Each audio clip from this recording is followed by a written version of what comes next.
Hey, Roomies, how's it going?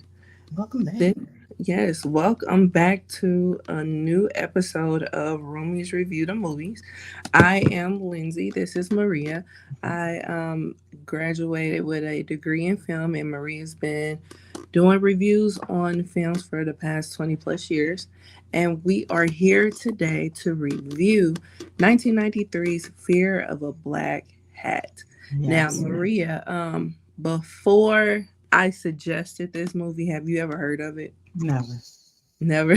Never heard of it. Of course, Yeah. I knew Fear of a Black Planet, Uh-huh. but I Yeah. never heard this movie. Yeah. Yeah. I tend to run into a lot of people that have never heard of this movie. And I'm shocked, honestly. Yeah, I would love to know if there was some stuff going on in the background as to why this movie wasn't as successful as its counterparts. You know, But I wouldn't necessarily be surprised that it wasn't as successful, but I'm surprised it's not like a cult classic. You know what I mean? yeah, yeah. It seems like especially given the fact that on so many platforms right now, Mhm. it seems like it's going to build up to that. I hope 'Cause- so. Yeah, because it's on a lot of platforms right now. Yeah. Where did you watch it? I watched it on Peacock, but it was available across many other platforms too. Right. I watched it on Amazon Prime. Oh, there you go. Yeah. So, but yeah, like it's on a lot of platforms right now. But yeah, I initially watched it as a child. I remember going into uh was that Blockbuster, and I saw it. Oh, really? Yeah, never heard of it before, but it looked cool. So I was like, I want to rent it, and my mama let me rent Okay. it. You know So my yeah, mom. See? right, right. Yeah, your mom would have had to read the back and all Like, that. My nah. mama, Yeah, she saw the exactly. She hat. would have read the back. And she saw the hat and was like, all right, whatever. Yeah. So yeah, that's how I saw it. Or watched it or whatever. So yeah, and I think that was probably the last time I watched it was Really? yeah, I'm before surprised. recently. Yeah. Yeah, but I mean it always stuck in my head. Um and then, it was after the whole CB4 craze. So You know what though? I like this mhm. better than CB4. Really? Mm-hmm. Really? Wow. Yeah, that is surprising. That is surprising. Um, but yeah, we'll get into the whys shortly. But yeah, so this movie, like I said, came out in 93, and it stars Randy. I don't know how to pronounce his last name, so I might butcher it, but it's Rusty Cundieff. yeah, Cundieff. Rusty. I keep calling him Randy. Cundieff. Yeah, I don't know. yeah, Rusty Cundieff. It also has a bunch of other people that you may not have known. But one person that you may have heard of is a Faison Love. I don't know. He's definitely in it. Deezer D is in it as well. Deezer D, it was in CB4. So Okay. I also knew the guy who was playing not Ice, but the one who turned around and was like, "I'm human." Da-da-da. the white guy. No, in Fear of a Black Cat. Oh, okay. Tone You talking deaf. about Tone Mark? deaf.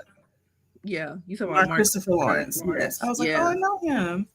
And yeah. then Cassie Lemons is in here as Nina Blackburn. I was like, Cassie Lemons?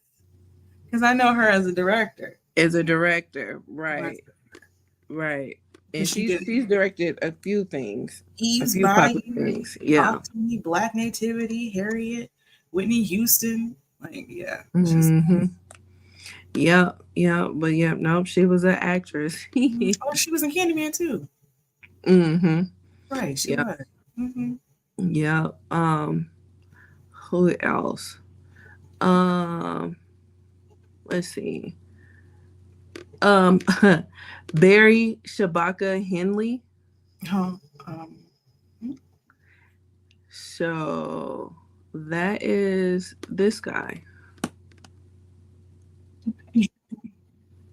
Does he look familiar to you? Yes, I've seen him. Okay. Yeah. His He's name. a yeah. That's one of those people that you don't know by Mhm. name, but you know Oh, by face. right. Working actor. Uh-huh. He stays being a working actor. He's on what's that called? Oh shoot. Hold on. Bob Hart's Abishola. Oh, yes. Okay. Yeah. Yeah, he's on there now. That So show's still on? I haven't heard of it being canceled. Let me see.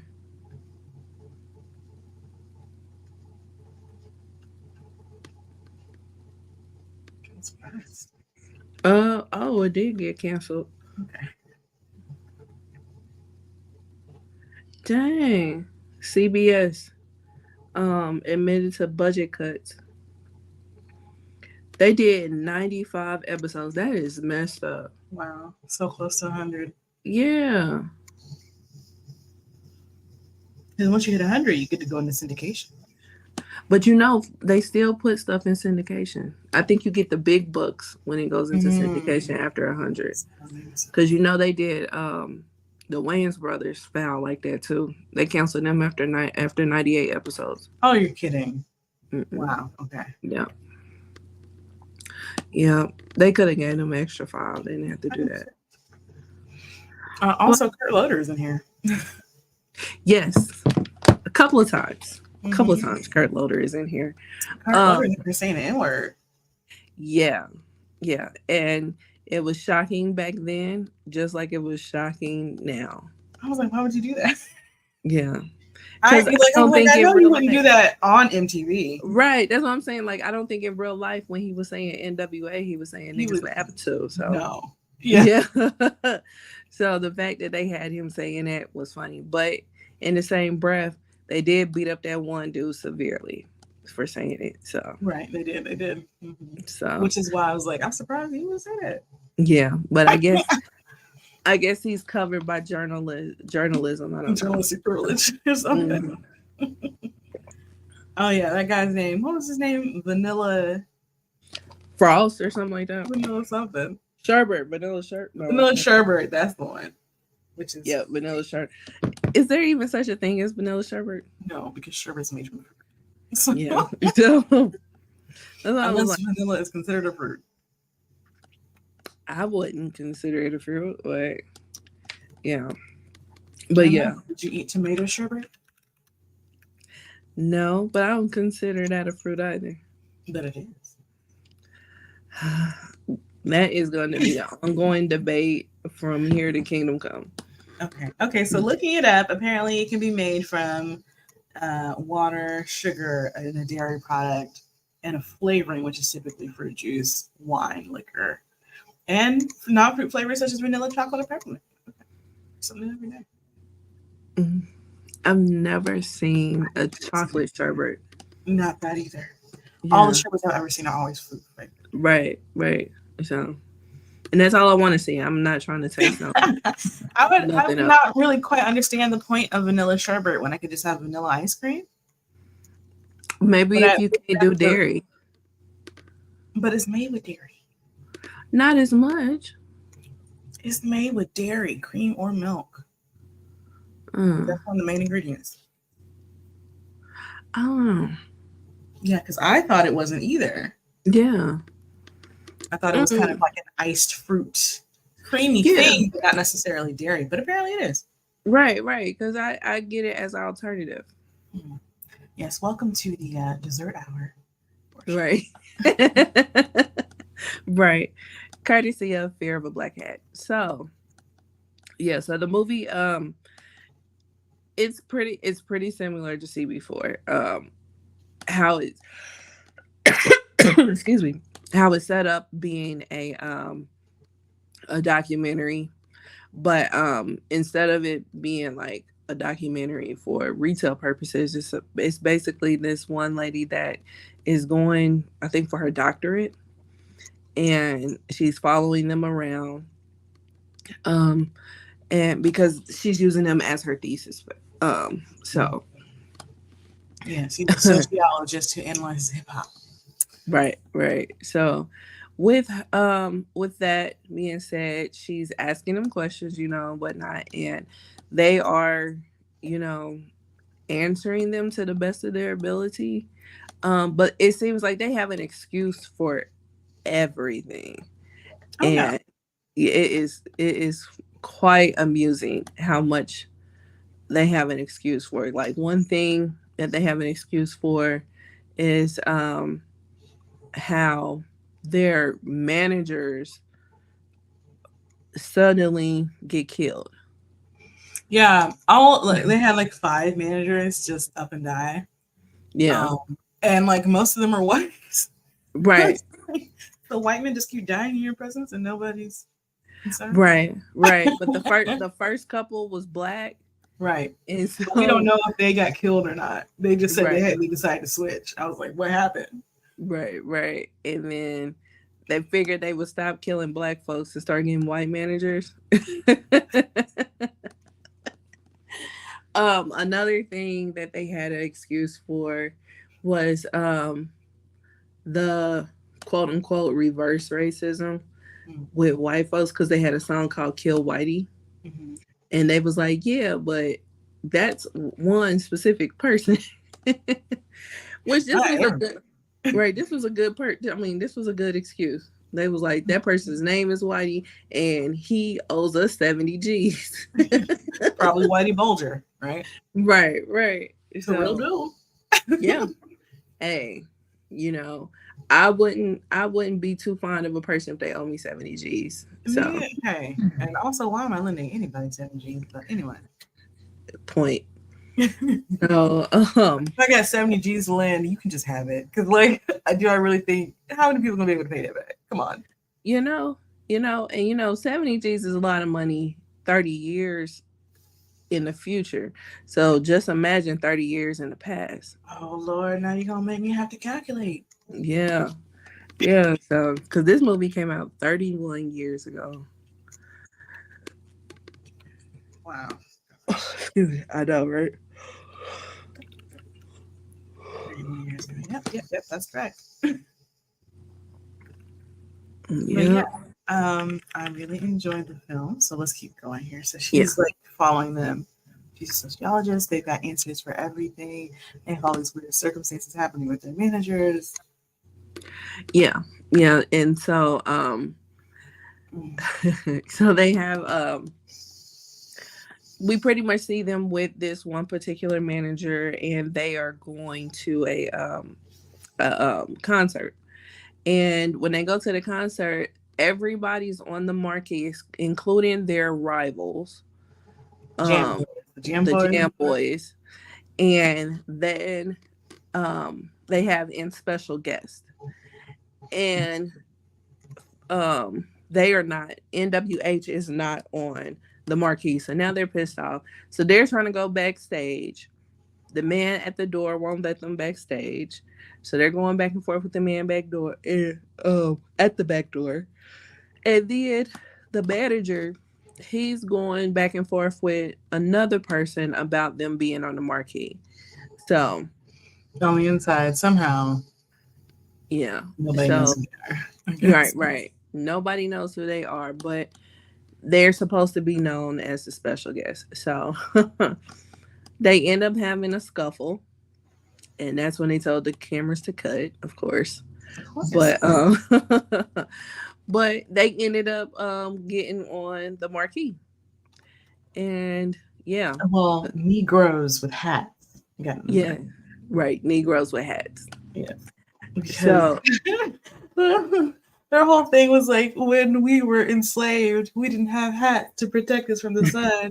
And it kept folks, so in distress or like heat stroke or whatever that they couldn't rebel. So now we wear hats. And honestly, they do a lot of snippets of songs throughout the movie. Mm-hmm. They're all parody songs, and a lot of them some of them are really, really good. And, especially that last one. He was talking about not having a hat in the sun, now you're all parched and sweat and dried out. Right. Whatever. Yeah, it's great. I was right, like, I might actually have to try and find the soundtrack. right, right. That would be hilarious. But yeah, but yet another excuse for something in the movie. Like they have an explanation for everything. Mm-hmm. So yeah, so they are about to go on stage, but in their dressing room they don't have their hats. And the manager is like, "Oh geez, okay, so here." You need our He performance hats. right. So the manager makes them a paper hat. And yeah, that didn't go over well. So I guess their luggage got lost or something. something but the performance hats were not there, but they ended up getting performance hats and they went on stage.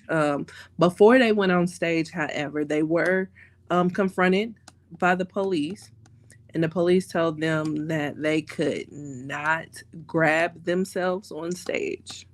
No, they told them they can't sing about it. They can't say the lyrics I thought it could. Yeah, I thought they couldn't grab themselves. Okay, so they because they couldn't. went on stage grabbing themselves, but They they was changed the lyrics. patting it. They wasn't grabbing it. They was Oh patting. right, Yeah. right. So Okay. so so yeah, so they couldn't sing about it. So they were patting it. And Ice Cold got too happy with the patent that he patted himself way too hard. Uh, And he's on the mic going, "Oh my dick, oh my dick," and he fell with cross-eyed and everything. it's hit a So little too hard.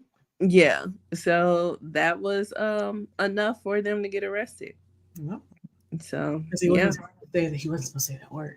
no, no, and he was like, yeah, and he definitely did it. So On the mic. on the mic, out of all things, he kept that mic to his mouth. Yeah, so that was an incident. That was a issue. Uh, then they also had an issue with them needing to find a record label. And so, with them needing to find a record label, they went to one particular record label who um, it was owned by a white guy, and he liked them. Mm-hmm. He liked them a lot, and however, he was trying to change them, Yeah, and they were not trying to be moved. I forgot, it was something with the album cover that it oh was yeah. like So the album 14. cover, it was like it's the album Yeah. cover for Gorillas in the Midst, and Yes.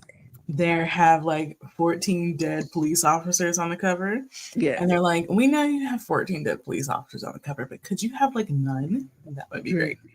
And their manager at the time was like, "Let's split the difference and let's have 7." And then the group was like, "Yeah, we could do that." And they're like, "No, we really need." No. Right. So, It was like, no, that's not the point. We need them to have none. So they parted ways with the record label for creative differences. And then they went over to another record label who was ran by a black guy.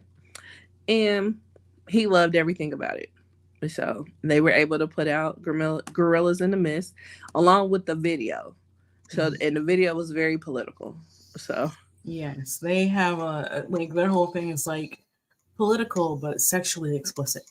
yes. Yeah. Because you gotta pull them in to get the message some kind of way. Right. Yeah, So yeah. Because like they also had a song called "Booty Juice," and they were like, actually, booty is like society. right. Like, Right. They got very deep, message. right. So, Come and then another one called "Come and Pet the PUSSY," and P yes. is like for politics, and U is for this or whatever. It's an anagram. Yeah. Yeah. So so yeah, so they released Gorillas in the Mist. And of course that was a success or whatnot. But while they were on tour, um the one member, Tasty Taste, he ended up getting a girlfriend. And so the Cheryl, girlfriend, Cheryl G. Anyway, yeah, Cheryl. yeah. So, and the girlfriend was played by a lady named Rose Jackson. And so, with this girlfriend or whatever, she was saying that she wasn't a groupie. However, her history says otherwise. So, Well, um, apparently Ice Cold had heard some rumors about her. hmm He and tries to I warn still you. tried to warn her and or warn Tasty Taste, and Tasty Taste was not trying to hear it. Mm. So, He let her run right over him. hmm Literally was just repeating things she was saying. yeah, It's pretty cold, much. like, come on. She definitely got in his ear. She definitely got in his ear while they're on tour. She even got to the point where she would hold his wallet while they would be on stage. Crazy. You know, that was very crazy. So, excuse me. So while they're on tour and whatnot, things kind of escalated and they got into it. However, um Yeah, like their new manager is trying to like, hey guys, let's just talk about it. You yeah, know, like we don't have to apologize, but we need to work this out. Because they don't want the group to break up. You know. right. And so the next morning, the new manager and Tasty Taste went to Ice Cold's room to try to work things out. And so they woke him up and he was still in the bed, you know, covered up with the sheets.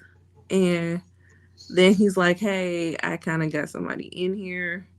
And so the manager is wanting to give him some space, but Tasty Taste is like, I've been in a room with him with women before. This ain't no big deal. Right. So then, next thing you know, who comes from up under the covers? Tasty Taste's girlfriend. Cheer. So, yeah. So that ended up being a mess. Everybody pulled their guns out. Um, That scene was funny. yeah. Because they you see the new manager is being interviewed and they're asking him like, do you have any concerns about working with this group considering their history with their managers? And he's like, no, I'm not afraid. He's like, also I keep this gun on me, but it's never loaded. I keep the bullets separate, you know, because I'm not really trying to shoot somebody. And Right. okay. And so like in the situation, Ice Cold pulls out a gun, Tasty pulls out a gun. The manager is pulling out his gun, but he don't have any bullets in it, and he's so flustered he can't get the bullets in it. Right. And in the meantime, Cheryl pulls out a gun. Like, Yeah. And then the third member walks in and he got to pull out his gun. So Yeah. everybody's pulling out their guns, right? And so Mm-hmm. when the manager finally puts the bullets in his gun, it goes off and ricochets all over the room and hits him. Mm-hmm. Of all people. Yeah. Kills. Kills him Um, instantly. this scene I thought it was funny, but there was a scene previously where like um, NWH and Jam Boys were at an elementary school. Oh, yeah. And they're going back and forth or whatever. But then it ends with them like shooting up the classroom, and I was like, "Ooh, okay."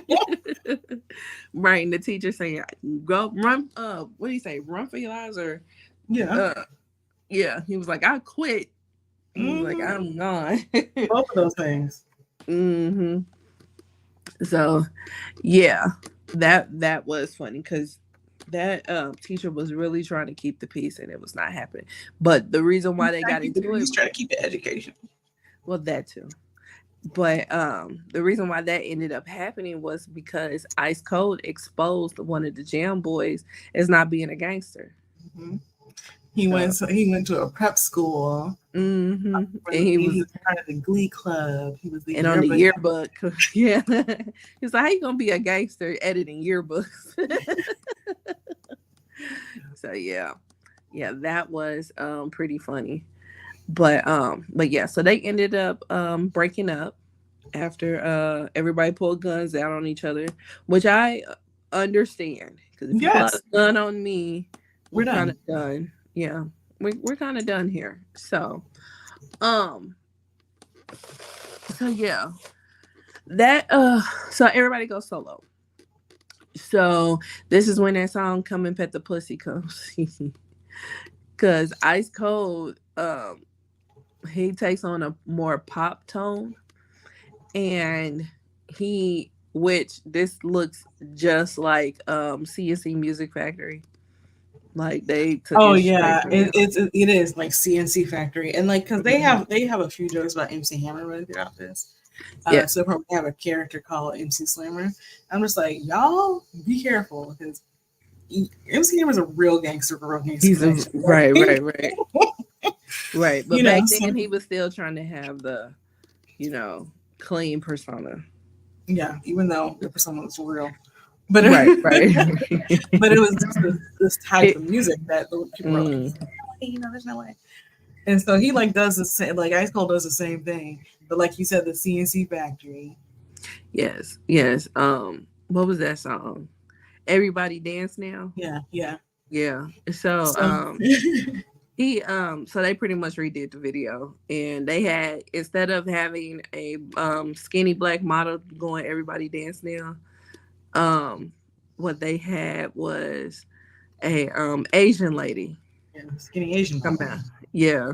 Talking about come and pet the pussy. But like she's clearly lip syncing it, and like the voice is clearly not hers, right? They're of course Right. this is all part of the joke, and like the the woman who's actually singing it is like belting. Yeah. I'm like, oh my god, this is so funny. And Hey, like, hey, hey. right, like, oh my, this is from the bottom of her spirit.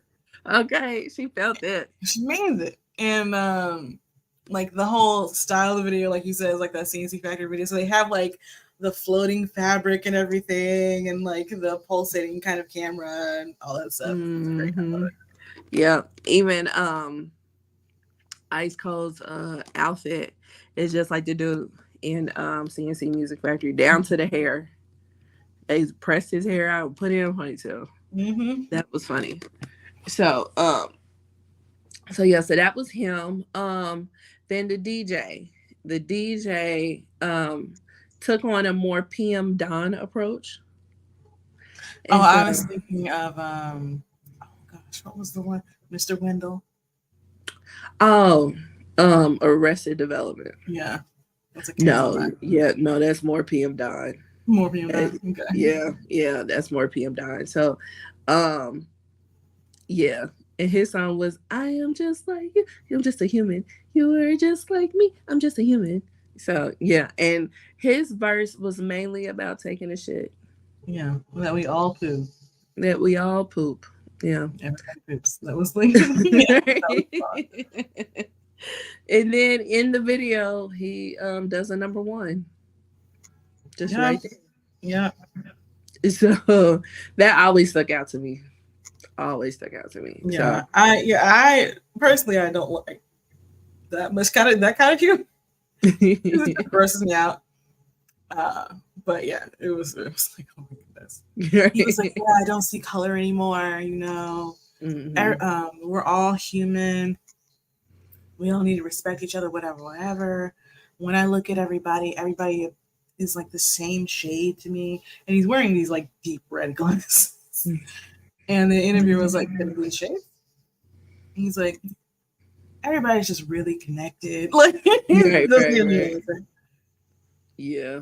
Yeah. Like, yeah, he was more of a hippie now. Yeah, yeah. So then Tasty Taste, he took on more of like a East Coast vibe, more specifically L Cool J, because he Yes. did Grandma Said Beat Your Ass.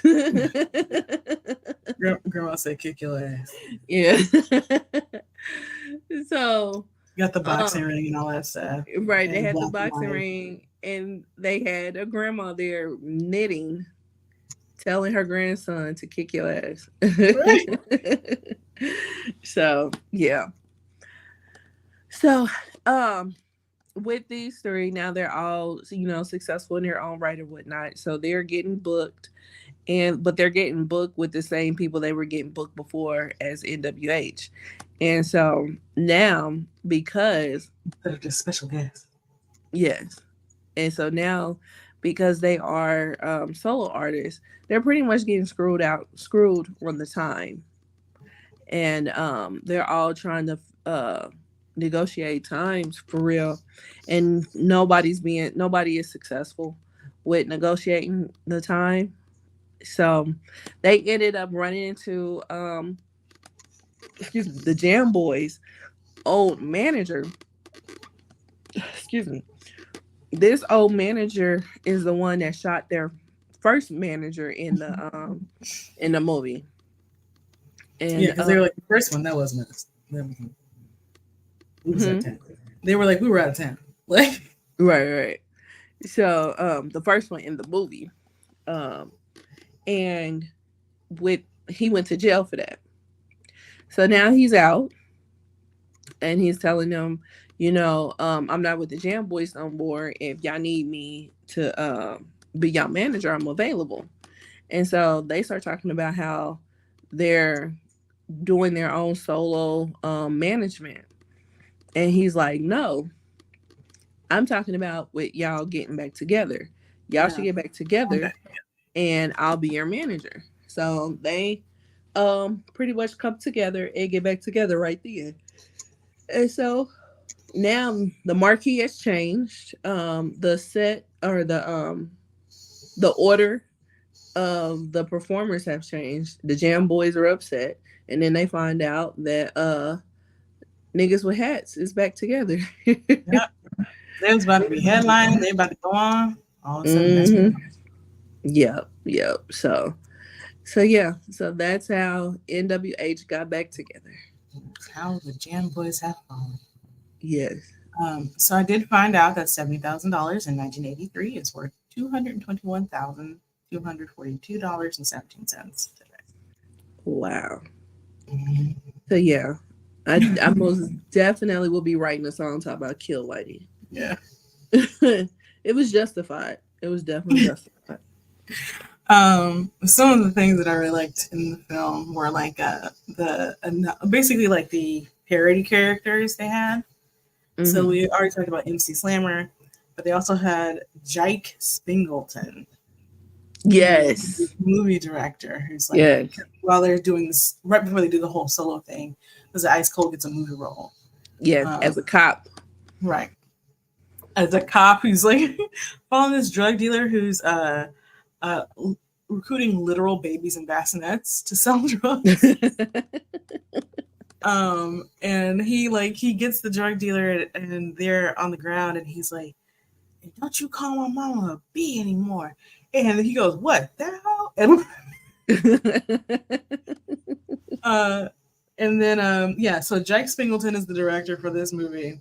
And his whole name is a portmanteau, John Singleton and Spike Lee. Because he's like, they stole my look. I was wearing hats before they were. I was wearing glasses before they were. I was short before they were. They stole my whole thing. And then also when they're on tour, we see like some other groups that they know or are touring with. And one of them is Parsley, Sage, Rosemary, and Thyme. Yes. Who is a parody of Salt and Pepper. Mm-hmm. And then Vanilla Sherbet, Vanilla Ice. And there's Yo Highness, which is Queen Latifah. They don't really care. But Ice Cold also is like, oh yeah, we got all these other all these different ices out here because he's Ice Cold, so he could be doing iced tea. He could be doing Ice Cube, whatever. Mm-hmm. Like we got ice tray, ice box, ice coffee, iceberg, ice water, ice cup. Yeah, ice cup. And what was the ice bucket something? I don't know. Yeah, it was a lot of ices, which is hilarious because it was two ices that were huge back in the day. And they both was from the West Coast, but it was just like, how does that happen? Like Ice Cube, Ice Tea. Yeah. So, but that was Jam Boys were parody on the Fat Boys. Yeah, but they was gangsters. Yes.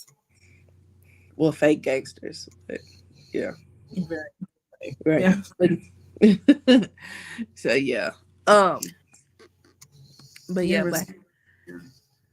but you said earlier that you liked it better than CB4, which CB4 we have reviewed as well. So what was it about this movie that you liked better than CB4? I felt like the humor was smarter in this movie and more layered. Okay.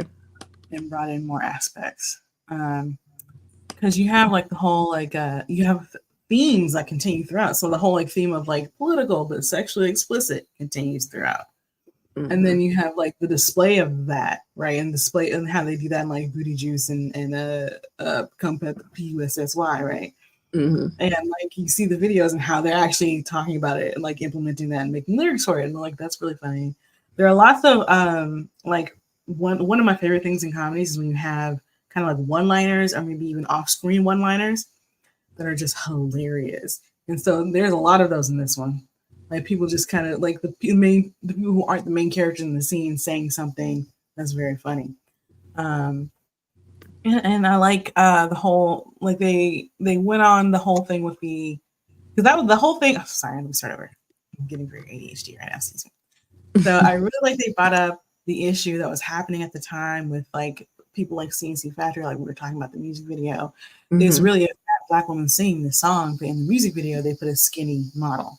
Right, and this was something that happened a lot. Right. So I was surprised that they even touched on it and brought it up. But I was like, yes, because that happened all the time. And typically they were replaced with a lighter skin, thinner model.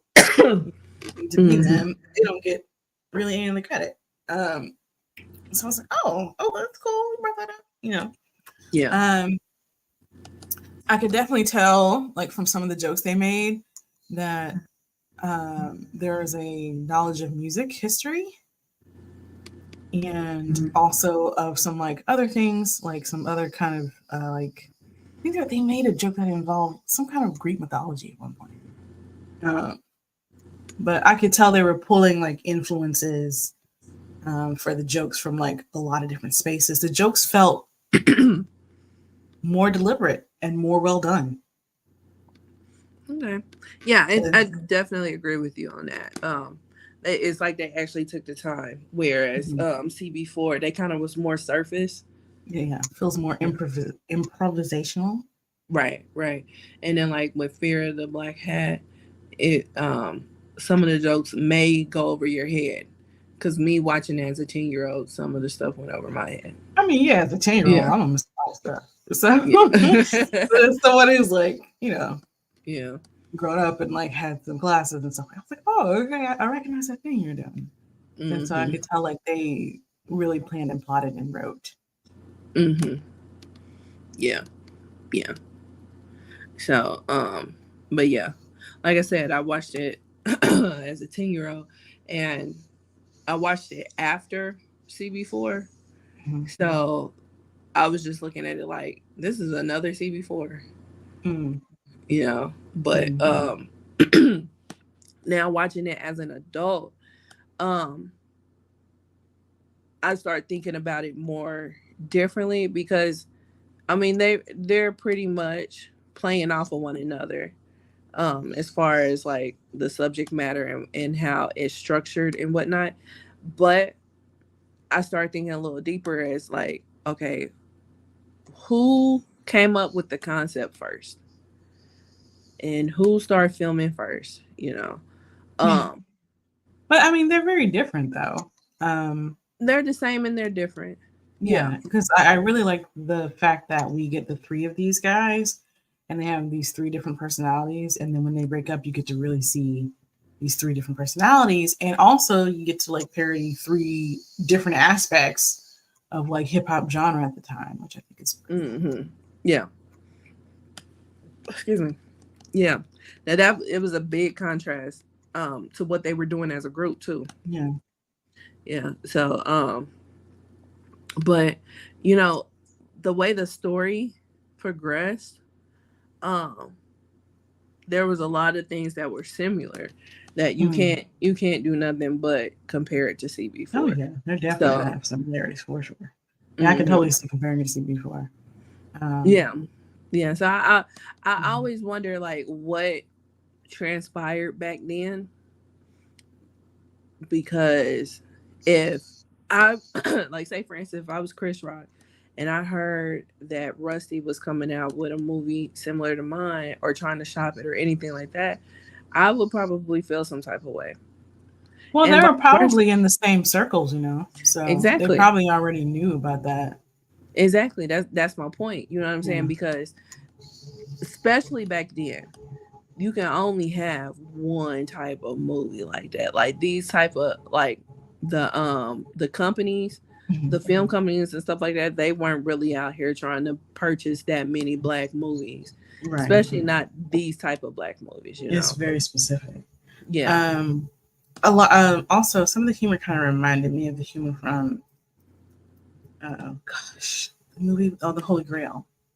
Kind of some of the ways that work. It kind of works in some similar ways, the way their humor is structured. Um, Hmm. but yeah, I can see, like, I would hope they wouldn't be mad at each other about it because Yeah. there's I mean, I've enough never for heard everybody. anything. But yeah. Right. I never heard anything. Mhm. But I mean, I don't know. I've never seen a documentary on the making of neither one of the movies. So Oh yeah, yeah. I have to do So some research. right. So um, yeah. I mean, just watching it. You know, again as an adult, I just really start to get curious, and then I started looking at like when they were released, and they were both released in '93.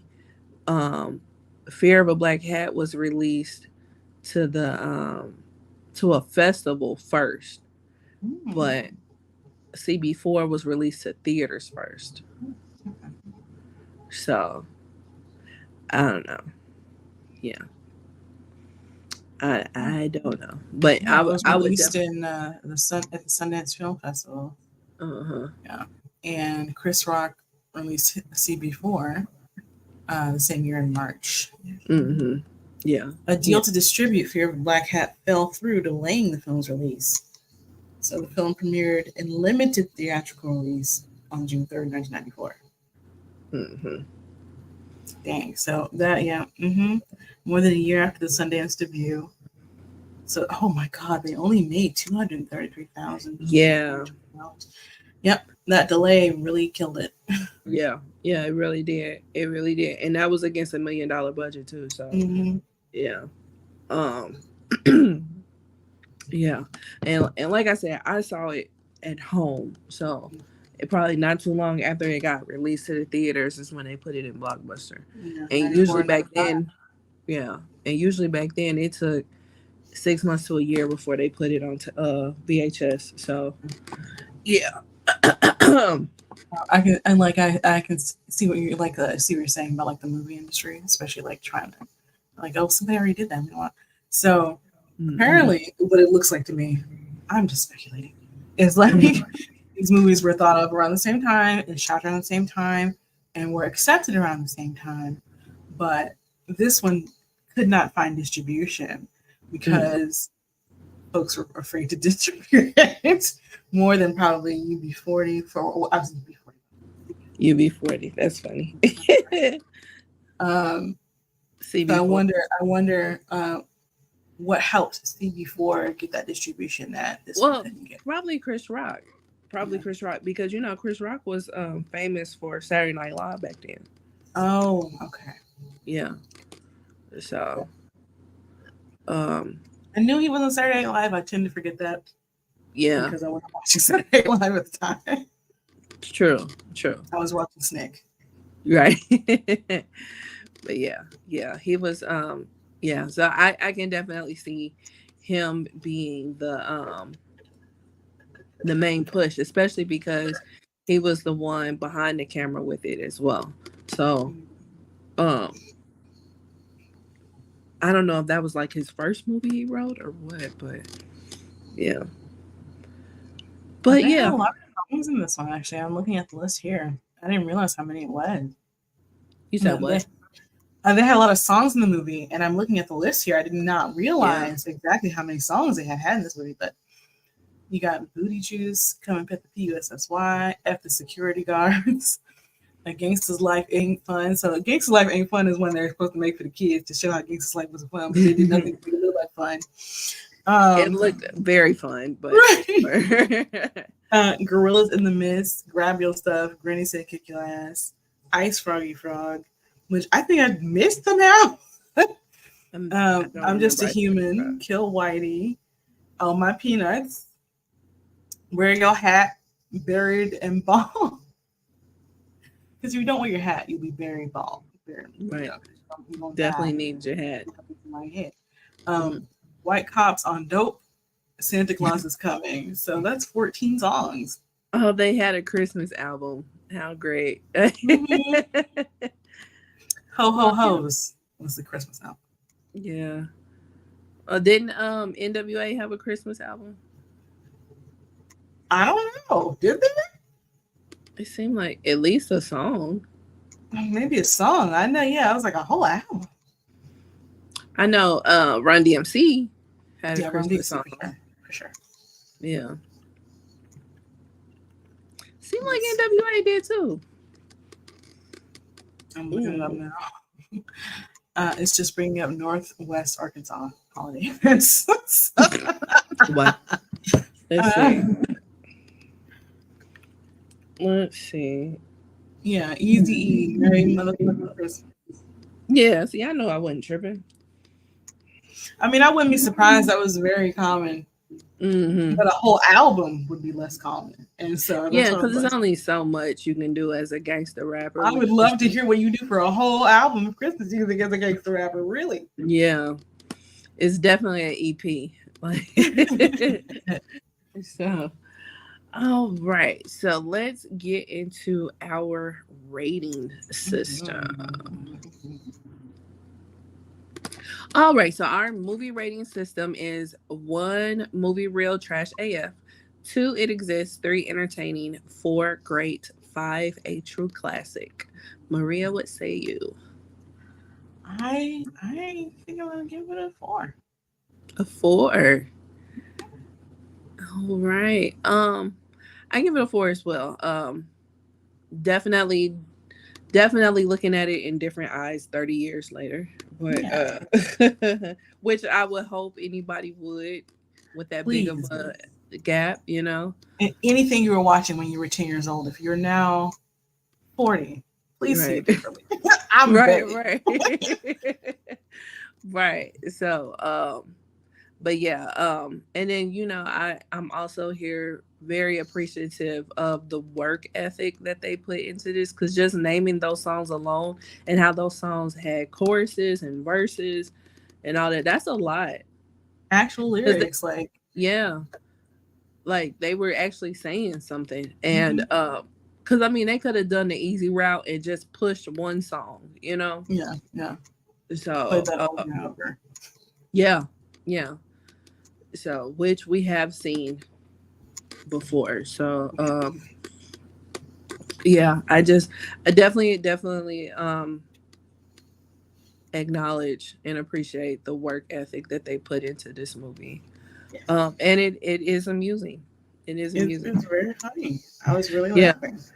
If you go check out our Twitter feed, you can see my tweets and like some clips from the movie.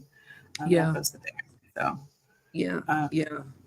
I could definitely see them making a similar movie today, although with different jokes considering how hip hop's changed. But it would work very well. The only things, of course, that didn't age well with this movie is the homophobia. Yeah. And like there's this kind of like the Asian model who's singing the song or lip syncing, like they have her use this very weird foreign Asian stereotype accents, which I was just like, no. Accents just aren't funny to me. Yeah, have her say something funny. I think they were putting 20 on 10 with the accent. Yeah, I think that was on purpose. Yeah, for sure. Because they didn't really need to do that. And to me, just having an accent it's not funny to me. You have to make a joke, say something, right? Yeah. I think the whole point was that she has an accent, and then her singing voice is right. You're right. Like that doesn't sound like you, which I get, but like also she didn't have to have that accent to do that. But, yeah. But right. We would have got it. We would have understood the joke. But I just there's a lot of like strange like homophobia stuff going on, but also it seems like some curiosity too. It's very like and I don't know if they know or if they realize like these things are happening at the same time. Mm-hmm. But hey, yeah, so they need to work on it. Yeah. Yeah. But you know, at that time, that was totally acceptable. So, Yeah. I mean, uh, again, it is 30 years old. yeah. Yeah. So, yeah, I had to redeem myself from I'm about it. So I'm glad I did. Because, whoo, child. But yeah. So, what are we going to watch next time? It is spooky season, baby. No, Yes. I look like one of those candies. Candy corn. Scary stories to tell in the dark. Scary stories to tell in the dark. Mhm. Okay.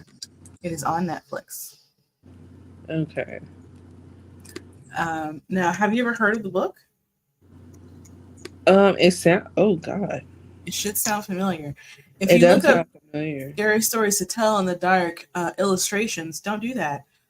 It you might recognize some of them.